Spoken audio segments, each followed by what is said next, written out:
شیخ صاحب الله تعالی دی اوږد عمر درکړي آمین د خیر لپاره.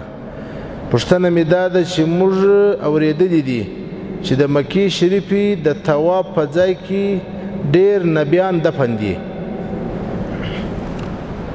روایاتو کې راځي، یو روایت کې راځي چې د مقام ابراهیم او د زمزم په مابینځ کې اویا انبیاء علیهم الصلاة والتسلیم دفن دي، قبرونه دي. او بل روایت کې راځي چې د دې مکې مکرمې چې کوم مطاف دی شاوخوا د حجر اسود څخه تر رکن یمانی او تر مقام ابراهیم او تر زمزم په دې ځای کې 300 انبیاء علیهم الصلاة والتسلیم قبرونه دي. د څو انبیاء قبرونه دي؟ 300 انبیاء علیهم الصلاة والتسلیم.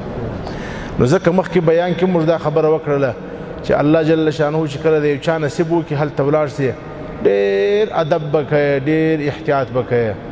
ته چې په کوم ځای باندې قدمونه ایږدې، ستا تر قدمو لاندې د انبیاو علیهم الصلاة والتسلیم قبرونه دي، د نبیانو قبرونه دي.